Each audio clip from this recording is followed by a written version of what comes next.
Semana Luterana Online, de 26 a 31/10, todos os dias às 8 horas da noite. Temática de hoje: Panorama da Reforma, por Alexandre André e Gabriela André.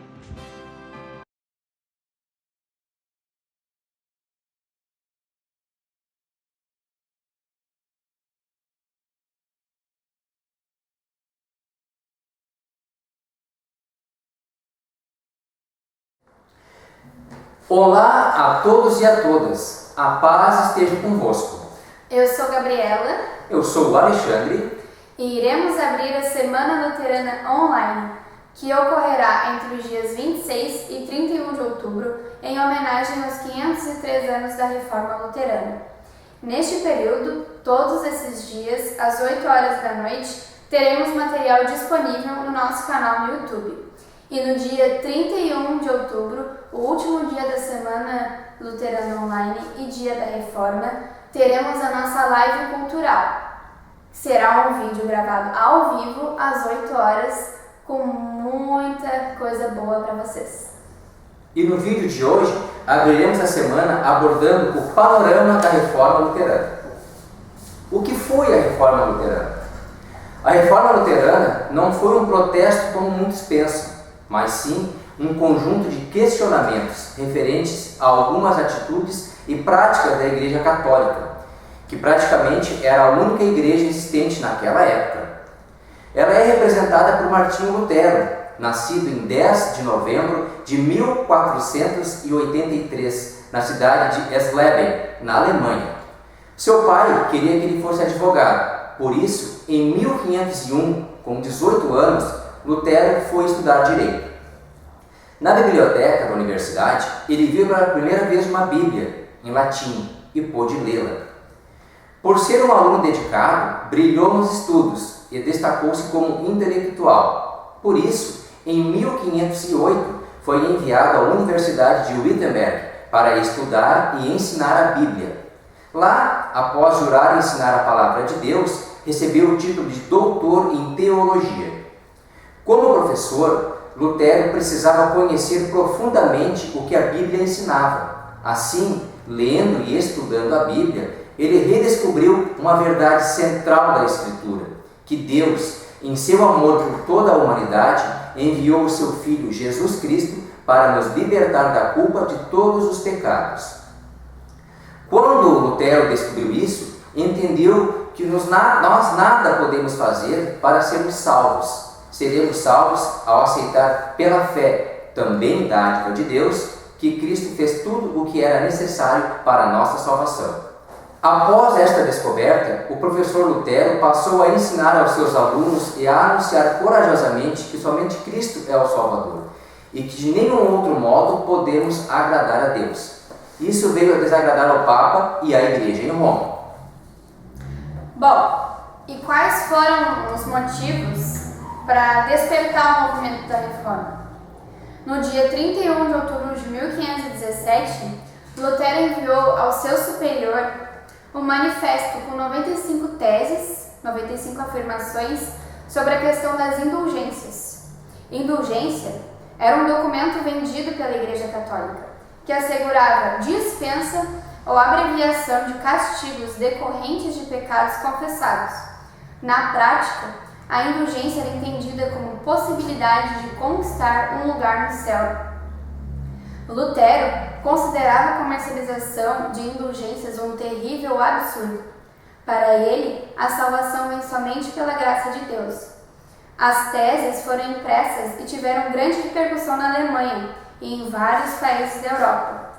E sobre as indulgências, eu gostaria de ler para vocês um material escrito por Ricardo Willi-Hitch, que explica muito bem o que foram as indulgências, e diz o seguinte: as 95 teses correspondem à primeira grande polêmica de Lutero perante Roma.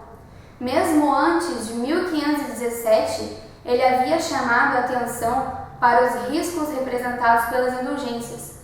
Não chegara ainda a rejeitá-las por completo, mas encontrava sérias contradições entre as práticas a elas associadas e a proclamação do genuíno arrependimento cristão. As indulgências eram parte do sacramento da penitência, constituído por arrependimento, confissão de pecado junto ao sacerdote, absolvição da culpa pelo mesmo e satisfação quanto aos castigos decorrentes da culpa.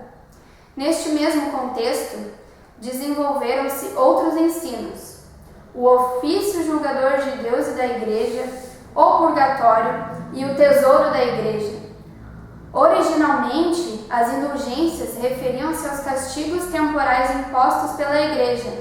Posteriormente, foram relacionadas aos castigos a serem pagos no purgatório e, finalmente, foram relacionados aos castigos de familiares já falecidos que se encontrariam no purgatório.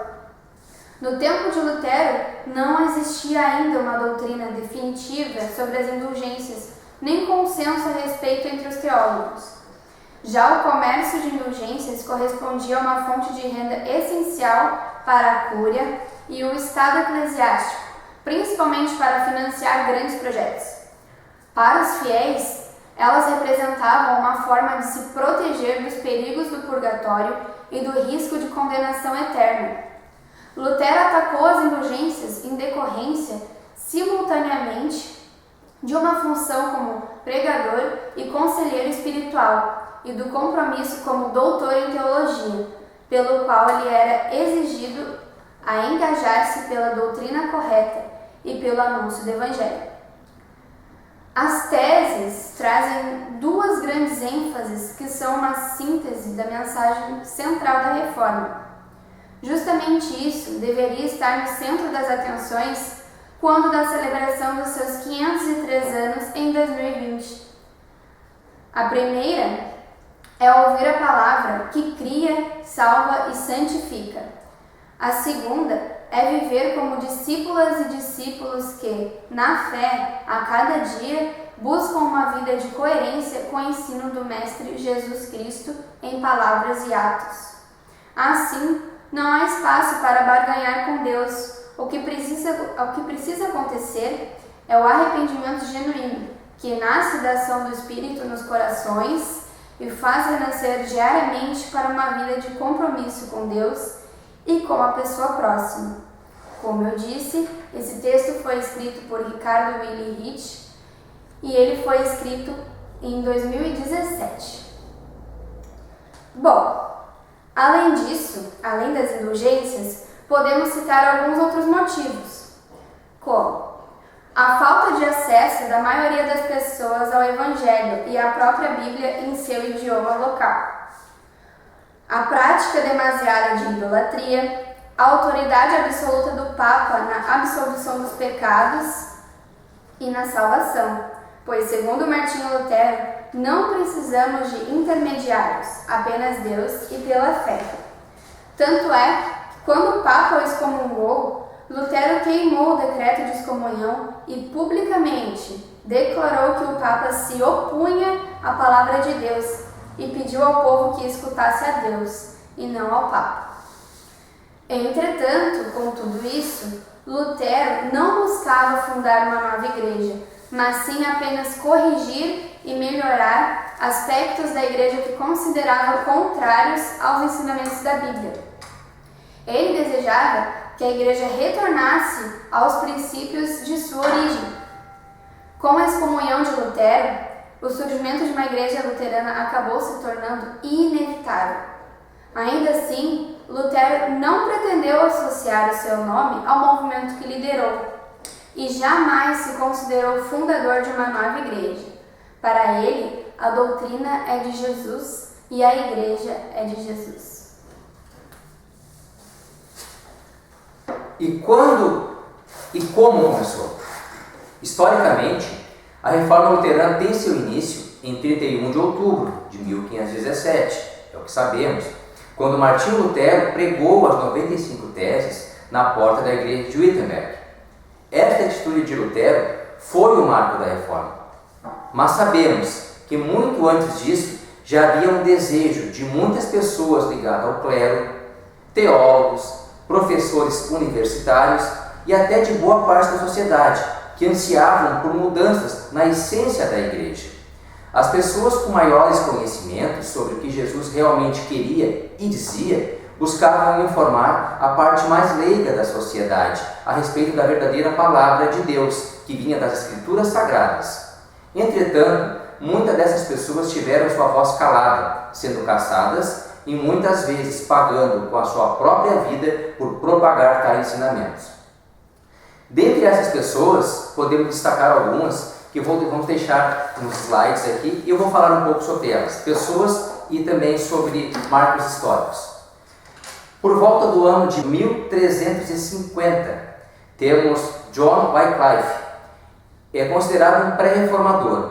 Ele era acadêmico de Oxford, lutou pela reforma da Igreja Romana, morreu na Inglaterra em 1384. Apesar de ter seu trabalho condenado como heresia pela Igreja, suas crenças continuaram a ser difundidas por seus seguidores, mesmo depois da sua morte.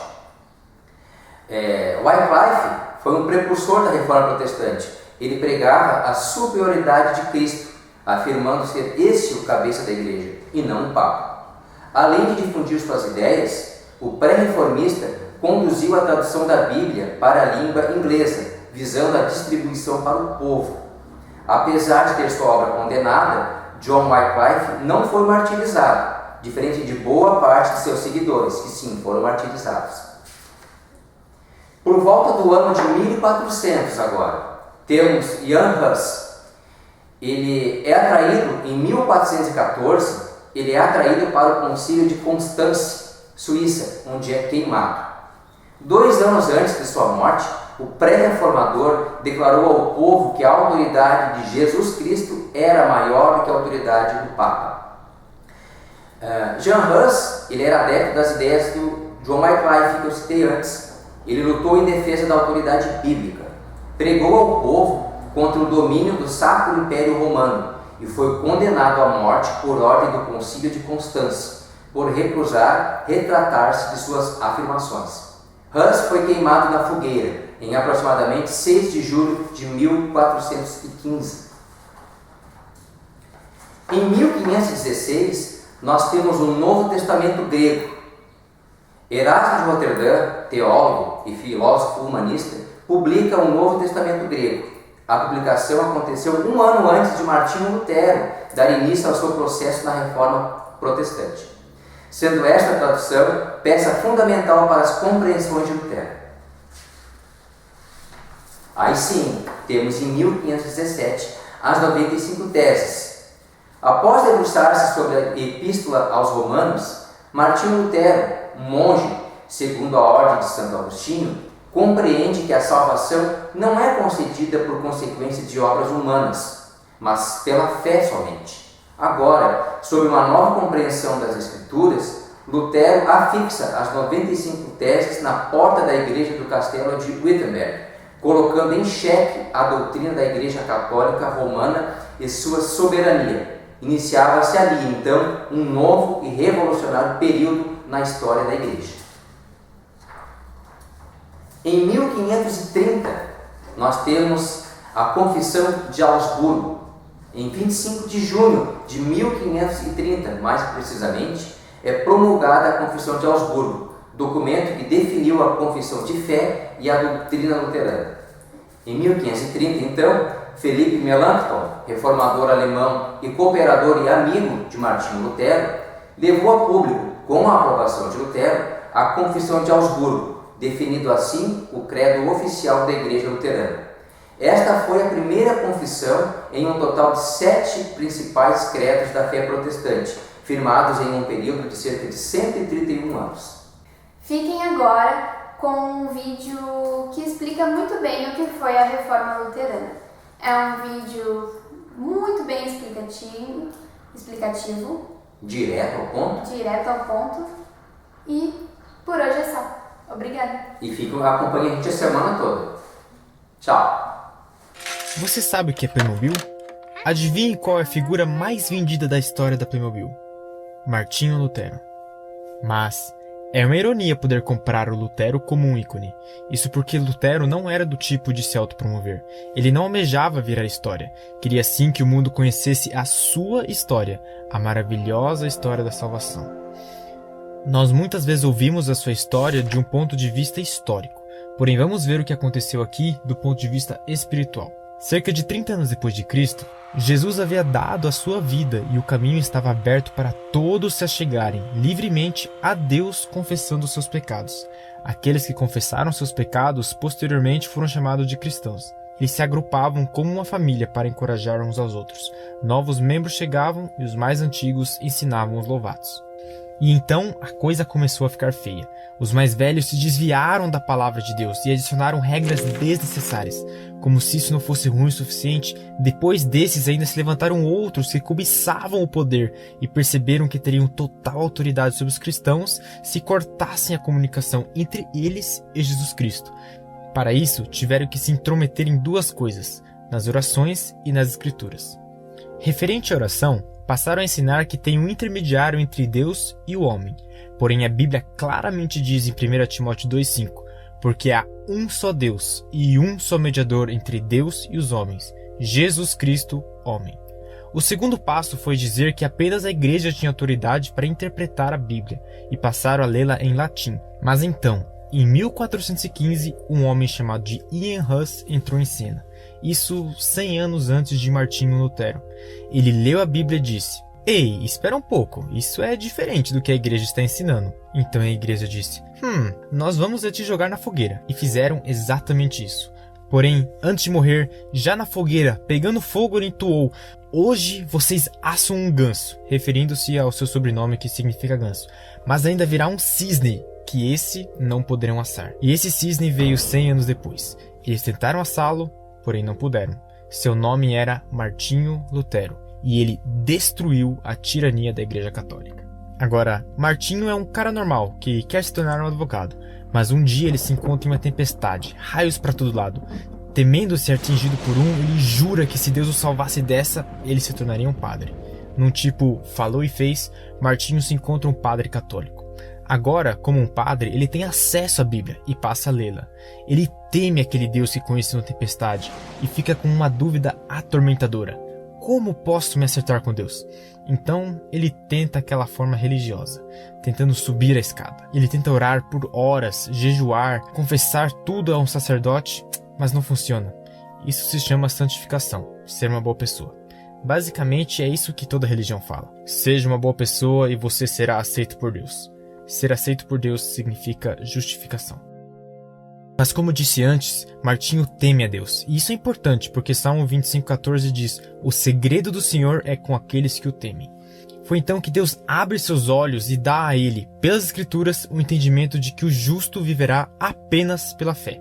Isso significa que é impossível fazermos caminhos próprios para chegar até o céu, mas que Deus, no céu, deu seu Filho unigênito, o seu único Filho, para morrer por nós, para que quem crer, ou seja, sem obras, não pereça, mas tenha vida eterna. Isso significa que primeiro vem a justificação e depois a santificação.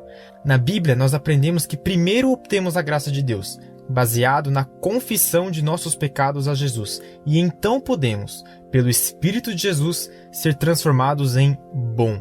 Isso é uma revolução para Lutero. Agora ele entendeu que o único jeito de chegar ao Pai Celestial é através de confissão de nossos pecados a Cristo e confiar em sua obra de redenção. Nesse meio tempo, a liderança católica está longe de temer o Deus vivo. Em vez disso, está usando o sistema religioso construído para o seu próprio interesse para se enriquecer. Eles explicam para os pobres que eles podem pagar dinheiro para ficarem quites com Deus. Em troca disso, eles ganham um papel chamado de indulgência. Martinho Lutero, muito interessado em ficar quite com Deus, ficou chocado, pois não conseguiu encontrar na Bíblia algo que defendesse isso. Então ele escreve 95 teses que ele quer discutir e prega o papel na porta da capela local, localizada em Wittenberg, na Alemanha. Mas, da mesma forma que foi com o mestre, assim também foi com seu servo. Cristo falou contra usar o templo para negócios, e Lutero falou contra a igreja feita em máquina de dinheiro. E os religiosos responderam unânimes: fora com ele. Porque uma vez que você mexe com o dinheiro e a influência dos religiosos, a amizade acaba rapidinho. Então, Lutero é chamado pelas autoridades religiosas para renegar e voltar atrás nas coisas que ele escreveu e pregou lá na porta. E lá, perante os cabeças da religião, ele falou uma frase que mudou a Europa e o mundo. A não ser que eu esteja convencido pelo testemunho das Escrituras ou pela razão clara, pois não confio nem no Papa nem nos concílios, pois é bem sabido que eles frequentemente erraram e se contradizem. Sou obrigado pelas Escrituras que citei, e minha consciência é prisioneira da palavra de Deus. Não posso e não irei renegar nada, pois não é nem seguro e nem correto agir contra a consciência. Que Deus me ajude. Amém. E essa é a segunda grande revolução que ele causa: pôr a Bíblia acima da religião da igreja. A equação da igreja era igreja mais Papa mais Bíblia em latim mais tradição igual a verdade. A equação de Lutero era Bíblia igual a verdade. Então, alguns dias após Lutero se recusar a renegar as teses, a igreja o declara um fora de lei e passa a caçá-lo. Para salvá-lo dos que queriam a sua vida, alguns bons amigos o sequestraram e espalharam a falsa notícia de que ele havia sido assassinado. Então ele passa as próximas 11 semanas escondido traduzindo o Novo Testamento para o alemão coloquial. E isso muda o jogo. Agora milhares de pessoas podiam ler o que Deus tinha a dizer e o caminho para o céu estava novamente aberto e sem obstáculos. E o resto é história. Porém, hoje, 500 anos depois, muitas pessoas, na verdade, quase todo mundo, é novamente ignorante quanto à palavra de Deus. Por quê? A estratégia do inimigo não mudou. Ele ainda quer que você dependa de religiosos e de suas regras ao invés de você mesmo ler a Bíblia. Mas a tática, essa sim mudou. Ao contrário de reter informação, ele te dá ela gratuitamente, em quantidade tão infinita que você não encontra mais a verdade e por fim desiste e deixa-se consumir com entretenimento. Você poderia ler a Bíblia em apenas 2 cliques, mas você não vai, por causa do próximo jogo de futebol, o próximo capítulo de uma série, o próximo filme ou um próximo evento. E o resultado é o mesmo. Nós não lemos a Bíblia. Nós não conhecemos a Bíblia. Temos sim muitas opiniões sobre a Bíblia, mas sabemos o que ela diz? Sabemos a sua mensagem?